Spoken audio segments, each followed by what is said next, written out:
எல்லோருக்கும் வணக்கம். ஐயோ ஐயோ, கரடிகள் தலையில நின்று தண்ணி குடிச்சாலும் ஷேர் மார்க்கெட் இறங்காது போல இருக்கேங்க.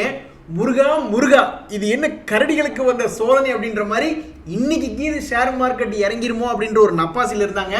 கிடையாது, there is no way அப்படின்னு ஷேர் மார்க்கெட் சொல்லிட்டு ரெக்கார்டு ஹை மறுபடியும் மார்க்கெட் ரெக்கார்டு ஹையில் ஹிட் பண்ணுது. பேங்க்குகள் இன்னைக்கு ஹெல்ப் பண்ணியிருக்காங்க. அதனால இன்னைக்கு மார்க்கெட் மறுபடியும் ஒரு உச்சம் 22,500 விளையாட்டு போல காட்டுறான். கடந்த 2 மாதமா இந்த 22,100 ஒரு தடுமாற்றமா மார்க்கெட் இருந்தது. ஆல்மோஸ்ட் 2 மாசமா இப்ப ஏதோ ஒரு சைடு கொஞ்சம் நிம்மதியா ஒரு முடிவெடுத்து போற மாதிரி போறான். எதா இருந்தா என்னங்க, நம்மளுக்கு 25,000 எலெக்ஷனுக்கு முன்னாடி, எலெக்ஷனுடைய ரிசல்ட் அறிவிப்புக்கு முன்னாடி 25,000 வந்துச்சுன்னா எத்தனையோ கையில் இருக்கக்கூடிய ஷேர்களை விற்கிறதுக்கு வாய்ப்பு வரும். கடவுளே, வெறும் 5 நாள் தாங்க. உங்களால் நம்ப முடியுதா? இந்த டாடா கெமிக்கல் ஷேரு கடந்த 5 நாட்களில் பார்க்கும்பொழுது 25% லாபங்க. 5 நாளில் உண்மையிலேயே பிரமிப்பாக இருக்கு. இதெல்லாம் நம்ம ஒரு கட்டத்தில் இதெல்லாம் குருவி கோர பணங்காய் விழுந்த கதை தான். அதாவது ஷேர் மார்க்கெட்டில் இப்படியெல்லாம் ஒரு நியூஸ் வரும் அப்படின்றது இந்த டெக்னிக்கல் சப்போர்ட்டுக்கு என்ன தெரியவா செய்யும். அது ஒரு அட்டெம்ப்ட், ஒரு சப்போர்ட்டில் இருந்தால் அது ஒரு அட்டெம்ப்ட். அந்த வகையில் இந்த டாடா கெம் அப்படின்றது ஒரு சப்போர்ட் லெவலில் உளுந்தது. கடைசியில் 10 நாள் கழிச்சு பார்த்தா ஆல்மோஸ்ட் 25% லாபம் அப்படின்னு கொடுத்துருக்கான். இதில் என்ன காரணம், டாடா கெமிக்கல் ஏன் இப்படி மேலே ஏறிட்டு இருக்குன்னா அதுக்கு ஒரு தகவல் சொல்கிறாங்க. அதாவது டாடா சன் அப்படின்னு ஒரு ஷேர் இருக்கு. டாடா சன்ஸை டாடா குரூப்பில் எல்லாத்துலேயும் போய் முதலீடு பண்ணியிருக்காங்க. ஆனால் அந்த டாடா சன் ஷேர் மார்க்கெட்டில் கிடையாது. ஆனால் அந்த டாடா சன் ஷேர் மார்க்கெட்டில் வர்றதுக்கு வாய்ப்பு இருக்குதா மீடியாக்களில் டிஸ்கஸ் பண்ணியிருக்காங்க. அவங்க என்ன அறிவிப்பாக கொடுக்குறாங்க, மீடியாக்களில் டிஸ்கஸ் பண்ணுறாங்க. அதனால தான் இந்த டாடா கெமிக்கல் மேலே ஏறி இருக்கான். டாடா கெமிக்கல் மட்டும் இல்லை, மற்ற நிறைய டாடா கம்பெனிகள் ஏறணும். உங்களுக்கு ஞாபகம் இருக்கா, டாடா டெக்னாலஜிஸ் அப்படின்னு ஒரு கம்பெனி, அந்த டாடா டெக்னாலஜிஸ் லிஸ்ட் ஆகுது அப்படின்னு சொன்ன உடனே சும்மா இருந்த டாடா மோட்டரை சங்கூதி பெரிய அளவில் ஏற்றி விட்டாங்க. உங்களுக்கு ஞாபகம் இருக்கா? அதே மாதிரி தான் இந்த டாடா சன் அப்படின்ற கம்பெனி லிஸ்ட் ஆகும் பொழுது டாடா கெமிக்கல்ஸ் அவங்க கிட்ட இருக்கிற ஹோல்டிங்கை கொஞ்சோண்டு விற்று லாபம் பண்ணிக்குவாங்க அப்படின்ற மாதிரியான மீடியாக்களில் நியூஸ்கள் வந்ததுனால இந்த மாதிரி மார்க்கெட்டில் மேலே ஏறிட்டான். நான் போய் தேடிக்கிட்டே இருந்தேன், ஒருவேளை செமிகண்டக்டரில் கீதி இவனை இழுத்து விடுறாங்களா அப்படி இப்படின்னு ஏதாவது நியூஸ் வருதான்னு போய் பார்த்தேன். அந்த மாதிரில எனக்கு மீடியாக்களில் என்ன டிஸ்கஸ் பண்ணிட்டு இருக்காங்க அப்படின்ற நியூஸ் பார்த்தாக்க டாடா சன்ஸ் ஐபிஓ வரும்பொழுது இவங்களுக்கு லாபகரமாக இருக்கும் அப்படின்ற ஒரு காரணத்தினால ஏற்றி விட்டதா நியூஸ் பார்த்தேன். நண்பர்களே, புரியாத தெரியாத வேலைகளை செய்யக்கூடாதுன்னு சொல்லுவாங்க. நம்ம சோசியல் மீடியாக்களில் போய் பார்க்குறோம், நிறைய பேருக்கு இந்த ரைட்ஸ் இஷ்யூ அப்படின்னாவே என்னன்னு தெரியல. அதை வாங்கி வச்சுக்கிட்டு எப்படி போய் பேங்க்குகள் அப்ளை பண்ணுறதுன்னு தெரியல. சரி, பேங்க்கில் போய் அப்ளை பண்ணலான்னு பார்த்தோம்னா நிறைய பேங்க்குகளை சப்போர்ட் பண்ணலன்னு தெரியல. அப்போ ஃபிசிக்கலாக எப்படி கொண்டே ஃபார்ம் சப்போர்ட் பண்ணலன்னு நிறைய விஷயங்களுக்கு தெரியாமல் இருக்கு. இந்த மாதிரி சமயத்தில் என்னை பொறுத்த வரைக்கும் இந்த மாதிரி ஒரு ரைட்ஸ் யாருக்காவது அலோகேட் ஆகுதுன்னு வச்சிங்களேன்.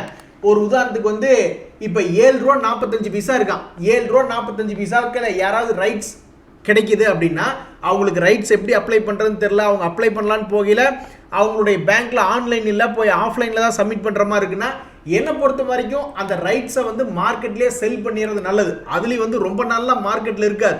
மார்ச் 14க்கு முன்னாடியே அந்த ரைட்ஸை செல் பண்ணிட்டா கிறிஸ்டல் கிளியராக இருக்கும். ஸோ அவங்களுக்கு ஒரு ரைட்ஸ் கிடைச்சிது, அந்த ரைட்ஸ்க்கு எப்படி அப்ளை பண்ணுறது என்னன்னு தெரியல, ஒரே குழப்பமாக இருக்குது. அப்படின்ற சமயத்தில் மார்க்கெட்டில் விற்று விடுறது தப்பு இல்லை.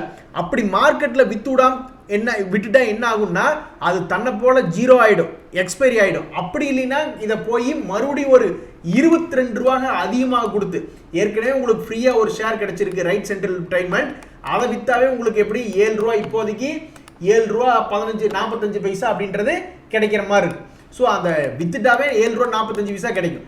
அப்படி இல்லை, இதை ஷேர்ஸாக கொண்டே கன்வெர்ட் பண்ணணும்னா 22 ரூபா அதிகமாக கொடுத்து இந்த ஃப்ரீ உங்களுக்கு கிடைக்காது. இதை வச்சு தான் நீங்கள் அந்த 22 ரூபாய்க்கு அப்ளை பண்ணுறீங்க. ஸோ அப்போ இந்த 22 ரூபாய்க்கு அப்ளை பண்ணி உங்களுக்கு கிடைக்கக்கூடியது என்ன மார்க்கெட்டில் அப்படின்னு பார்த்தீங்கன்னா 30 ரூபாய் மதிப்புள்ள சவுத் இந்தியன் பேங்க் 22 ரூபா கொடுத்து 30 ரூபா கிடைக்குது. அப்போ எல்லாம் கணக்கு ஒன்று தானங்க. அதுக்கு மார்க்கெட்டில் 7 ரூபாய்க்கு வித்துட்டு இந்த ஷேரை போய் இப்போ 30 ரூபாய்க்கு வாங்கிட்டா அதே ஆல்மோஸ்ட் 22-23 ரூபா பெனிஃபிட் தான். ஸோ என்னை பொறுத்த வரைக்கும் என்னன்னே தெரில அப்படின்னா பெஸ்ட் வித்துட்டு அந்த ஸ்டாக் வாங்கணும்னு நினச்சா அதுக்கு மார்க்கெட்லேயே போய் வாங்கிக்கலாம். நண்பர்களே, அடுத்தவருடைய அழிவில் நம்ம சந்தோஷத்தை தேடக்கூடாது அப்படின்றதான் நான் இந்த மணப்புரம் ஷேர் ப்ரைஸில் நான் கற்றுக்கிறேன்.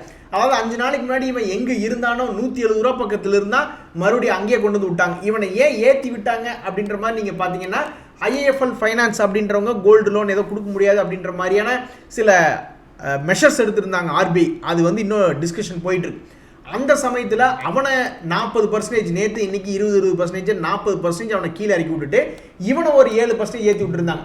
கடைசியில் பார்த்தா இன்னைக்கு போய் பார்த்தோம்னாக்கா அந்த ஏற்றி விட்ட 7% கீழே இறக்கி விட்டாங்க.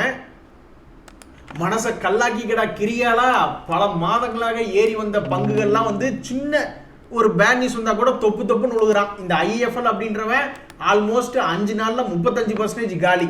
இந்த எல்டி ஃபைனான்ஸ் இவன்லாம் 7.5% இறங்குறானே அப்படின்னு நினைக்கும் போது பயமா இருக்கு. இதெல்லாம் என்ன காரணம் நீங்க நினைக்கிறீங்க நண்பர்களே? ஷேர் மார்க்கெட்டினுடைய பாலைவனம் சோலைவனம் அப்படின்ற மாதிரி ரொம்ப காலமா இருந்துட்டான். அதனாலதான் இப்படி அவன் தொப்புன்னு கீழே இறங்குறான். நிறைய பேர் வந்து லாபத்தை பல்கா வித்து லாபத்தை புக் பண்ணிட்டு அடுத்தடுத்த ஷேர்களுக்கு போறாங்க. அதனாலதான் ரொம்ப நாள் கிரீனா இருந்ததுனாலதான் இவன் இப்ப சமீபத்தில் தொப்புன்னு விழுகிறான். ஸோ நானும் ஷேர் மார்க்கெட்டில் பல்லாயிரக்கணக்கான ஷேர்களை பார்த்துட்டேன். ஒரு ரீட்டைல் இன்வெஸ்டர்ஸ்க்கு ஒரு நல்ல விஷயம் என்னன்னா, சப்போர்ட்ல ஏதாவது ஒரு பங்கு இருக்கா, சரி ஓகே. ஒரு உதாரணத்துக்கு இப்போ நம்ம கோட்டக் பேங்க் அப்படின்ற ஒரு ஸ்டாக் பார்த்துட்டு இருக்கோம். 2021 5 முறை இவன் என்ன பண்ணியிருக்கான்னாக்கா, லோவை போய் தொட்டா எக்ஸாக்டா இதே லோவை போய் தொட்டானாக்கா அவன் மேல் நோக்கி ஏறுற வேலையை தான் அவன் பார்த்துருக்கான் 5 முறை. இப்போ இவன் வந்து விழுந்திருக்கிறது 6வது முறை. ஸோ என்னை பொறுத்த வரைக்கும் ஒரு ரீட்டைல் இன்வெஸ்டர்ஸ்க்கு ஒரு நல்ல ரேட்டில் ஒரு ஷேரை வாங்கி வச்சுக்கிட்டு ஒரு 6 மாதம் அல்லது 1 வருஷம் பொறுமையாக கொண்டிருந்து ஒரு 20% மேலே 40% மேலே லாபம் புக் பண்ணுறதா இருக்கிறதுலே உசித மணி அப்படின்றது. ஏன் அப்படின்னாக்கா ஷேர் மார்க்கெட் உச்சத்தில் இருக்கும்போது இவன் இன்னும் மேலே ஏறுவான் அப்படின்னு நம்ம நினச்சிட்டு போய் வாங்குவோம். அப்புறம் தொப்புன்னு அவன் 20% விழுந்துருவா. 1 வருஷம் கழிச்சு மறுபடியும் வாங்கின ரேட்டு தான் வரும்.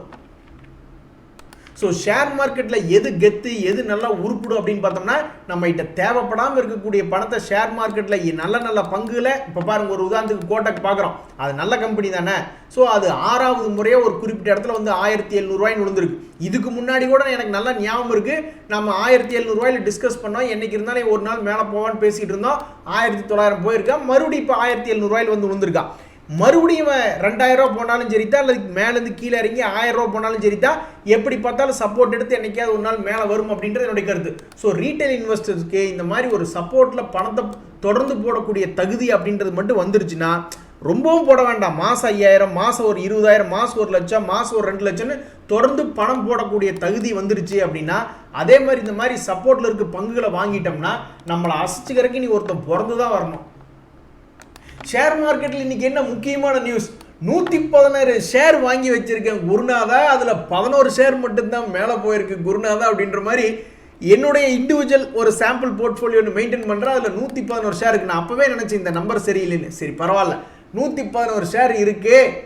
அப்படி இன்னைக்கு மார்க்கெட் நல்லா மேலே ஏறி இருக்கு, நம்மளுக்கு ஜெகஜோதியாக இருக்குன்னு போய் பார்த்தா அதில் 11 ஷேர் மட்டும்தான் ஏறி இருக்கு, மீதியெல்லாம் கும்பா பாடி இருக்கு. என்ன காரணம்னா இன்னைக்கு worst ஆஃப் worst டே, அதாவது தமிழில் சொல்லணும்னா மோசமான நாட்களில் மிகவும் மோசம் அப்படின்ற மாதிரி ஆகிப்போச்சு. இன்னைக்கு நிஃப்டி 50 இண்டெக்ஸை பாருங்க, நல்ல கிரீன், நல்ல பாசிட்டிவ்ல இருக்கான். ஆனால் அதே சமயம் மிட் கேப் ஸ்மால் கேப்லாம் போய் எடுத்து பார்த்தா என்னங்க 2% இறங்கி கிடக்குதுங்க ஸ்மால் கேப்பு. இதெல்லாம் நம்ம நம்ப முடியுமா? நம்பித்தான் ஆகணும். ஸோ மார்க்கெட் வந்து என்ன குரூப், ஏதோ ஒரு பெரிய குரூப் முக்கிய புள்ளிகள் என்ன பண்ணுறாங்கன்னா, மேபி சிறிய ஷேர்களில் லாபத்தை புக் பண்ணிட்டு கொண்டு போய் லார்ஜ் கேப்பில் பணம் போடுறாங்களா அப்படின்றது தெரியல. 2-3 நாட்களாகவே ஸ்மால் கேப் மிட் கேப் பாவம் சுமாராக தான் இருக்குது. இன்னொரு முக்கியமான விஷயம் என்னன்னா, நிஃப்டி 50 இண்டெக்ஸில் இந்த பஜாஜ் ஆட்டோ, கோட்டக் பேங்க் இந்த ரெண்டுமே தான் மார்க்கெட்டில் நல்ல இன்னைக்கு டாப் லீடர் நிஃப்டி 50 இண்டெக்ஸில். அதுலேயும் கோட்டக் பேங்க் வந்து இன்னொரு செய்தி வந்திருக்கு. இன்னைக்கு நல்ல கீழேருந்து மேலே ஏறவும் செஞ்சுருக்கான் கோட்டக் பேங்க். அதே சமயம் நிஃப்டி 50 இண்டெக்ஸில் டாப் கெய்னர்லேயும் ஒரு இடத்த பிடிச்சிருக்கான். ஸோ தொடர்ந்து மேல் நோக்கி வந்துச்சுன்னா சந்தோஷம் வரும். அடடா நம்மளை ஏமாத்திட்டான் பிடிலைட் இண்டஸ்ட்ரீஸ், இவனை நம்ம ஏற்கனவே பார்த்துக்கிட்டு இருந்தோம். இப்படி நம்மளுக்கு கீழே நல்ல ஒரு சப்போர்ட் ரேட்டில் வந்துட்டு மேலே போகாமல் அப்படியே திரும்புறானேன்னு பார்த்துக்கிட்டு இருந்தோம். இன்னைக்கு அவனுடைய லெவலில் ஹை ரேஞ்சில் வந்து ட்ரேட் ஆகிட்டு இருக்கான். இன்னைக்கு நிஃப்டி நெக்ஸ்ட் 50 இண்டெக்ஸ்லேயே 5% மேலே ஏறி one of the top gainer வந்திருக்கான். ஒரே ஒரு வருத்தம் என்னன்னா, இந்த பிடிலைட் இண்டஸ்ட்ரீஸ் 2500 வந்தவன் அப்படியே கீழே இறங்கி 2300 வந்ததுன்னா பல பேர் வாங்கியிருந்திருப்பாங்க ஷேர் மார்க்கெட்டில் அந்த ஸ்மார்ட் மணி கான்செப்டில். பட் அவங்களுக்கெல்லாம் வாய்ப்பு கிடைக்காம போச்சு. ஒரே வாவ், டாலர் இண்டஸ்ட்ரீஸ் அப்படின்ற ஷேர் வந்து ஒரு சூப்பர் ரெக்கவரியாக தான் நான் பார்க்குறேன். ஏற்கனவே இந்த ஷேரை வந்து ஒரு பிரேக் அவுட்டில் பார்த்தா 403 ரேஞ்சில், அப்புறம் மறுபடியும் சப்போர்ட் எடுக்கிறான்னு சொல்லி பார்த்துக்கிட்டு இருந்தோம். கடைசியில் இன்னைக்கு பார்த்தா 525 ரூபாய் வந்துட்டான். Very good. அதே மாதிரி இந்த சோமெனி சிராமிக்ஸ் அப்படின்ற ஒரு கம்பெனி பார்த்தாக்கா இவனு என்ன பண்ணுறான்னு பார்த்தீங்கன்னா இப்போ வரைக்கும் இவனுடைய ட்ரெண்ட் வந்து இது உடையில, இப்போ வரைக்கும் இப்போ வந்து ஒரு சப்போர்ட்டில் தான் இருக்கான். ஸோ இந்த சப்போர்ட்லேருந்து தொடர்ந்து மேல் நோக்கி வந்தாலும் சரி, அல்லது சப்போர்ட் எடுத்துகிட்டு மேலே வந்தாலும் சரி, இன்னொரு 6 மாதம் கழித்து பார்க்கும் பொழுது இவன் ஒரு 800 ரூபா வந்துட்டான்னா இந்த ஷேரை வச்சிருக்கிறவங்களுக்கு ஒரு சந்தோஷம் வரும். அடே டாடா இன்வெஸ்ட், நாங்கள் எல்லாரும் உன்கிட்ட வந்து சரணாகதி அடைஞ்சிட்டோம்ப்பா, உன்னால மட்டும் எப்படிப்பா அப்படி முடியுது அப்படின்ற மாதிரி கடந்த ஒரு மாத அளவில் பார்த்தாலும் 66%, ஒரே மாதம் தாங்க, ஒரு மாதத்தில் 66%. இந்த வருஷம் ஸ்டார்டிங்லேருந்து என்ன பண்ணியிருக்க அப்படின்னு பார்த்தா நான் பணத்தை டபுள் பண்ணி விட்டேனே, நீங்கள் என்ன வாங்கி வைக்கலையா அப்படின்ற மாதிரி நம்மளை பார்த்து சிரிக்கிறோம். 4000 ரூபா இருந்த ஷேர் இப்போ 10,000 ரூபா. சரி, பல பேர் போய் இந்த ஷேர்கிட்ட சரணாகதி அடைஞ்சிருப்பாங்க. இதை என்னையே நம்ம போய் வாங்கி அதை கீழே இறக்கி விடணும் அப்படின்னு சொல்லிட்டு நான் டாடா இன்வெஸ்ட்டை பார்த்துட்டு ஒரு பெருமூச்சு விட்டு வெளியே வந்துட்டேன். இந்த ஐபி ரியல் எஸ்டேட் அப்படின்ற ஷேர் இன்னைக்கு ஒரே நாளில் 10% கிராஷ் ஆயிருக்கான். ஸோ எல்லாமே நல்லா இருக்கிற மாதிரி தான் இருக்கும். ஆனால் நம்ம அங்கே போய் உட்கார்ந்தோம்னாக்கா நம்மளை எந்திரிச்சு போக சொல்லிடுவானுங்க. ஸோ எந்த ஒரு ஷேராக இருந்தாலும் என்னை பொறுத்த வரைக்கும் இதெல்லாம் ஒரு 65 ரூபா ரேஞ்சில் நம்ம பார்த்துக்கிட்டு இருந்தோம் அப்படின்ற மாதிரி எனக்கு ஞாபகம். அதுக்கப்புறம் இப்போ 100 ரூபாயில் வந்துட்டு இருக்கான். ஸோ பழையபடி இவன் மறுபடியும் ஏதாவது ஒரு நல்ல ரேட்டு கீழே இறங்கி மறுபடியும் ஒரு பிரேக் அவுட் ஆகிறான் அப்படின்னா தான் ஒரு நல்ல இடமா தான் நான் பார்க்குறேன். இப்படி பார்த்து இன்வெஸ்ட்மெண்ட் பண்ணாதான் ரொம்ப பெட்டராக இருக்கும் அப்படின்றது என்னுடைய கருத்து.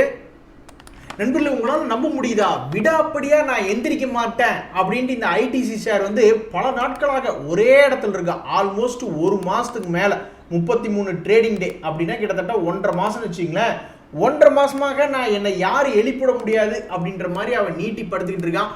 இவனை தட்டி எழுப்பிவிட இன்னும் யாரும் பிறந்து வரல. 400 ரூபாய்க்கு கீழே நானும் போக மாட்டேன், அதே சமயம் 425க்கு மேலே நான் போகவும் மாட்டேன் அப்படின்ற மாதிரி நீட்டி படுத்திருக்கக்கூடிய இந்த ஐடிசியை கண்டிப்பாக யாராவது வந்து ஒரு நாள் தட்டி விட்டு எழுப்பிடுவாங்க. அது என்னைக்குன்னு தான் தெரில. உங்களுக்கு தெரிஞ்ச கமெண்ட்ல பதிவிடுங்க. ஒரு மாசத்துக்கு மேலாயும் இந்த ஐடிசியை எங்க இதெல்லாம் ரொம்ப ரேர் கேஸ் தானுங்க. மேலே வந்தா அவன்லாம் ஒரு 460 ரூபா வர வாய்ப்பு இருக்கு. இருந்தாலும் அது எந்திரிக்காம விடாப்பிடியா படுத்து கிடக்கு. தயவுசெய்து உங்களை யாருக்கு சக்தி இருக்கோ அதை பிடிச்சி தட்டி எழுப்பி விடுங்க. இன்றைய தகவலாம் உங்களுக்கு உதவியாக இருந்ததுன்னு எனக்கு சந்தோஷம் தான். ரொம்ப நன்றி, வணக்கம்.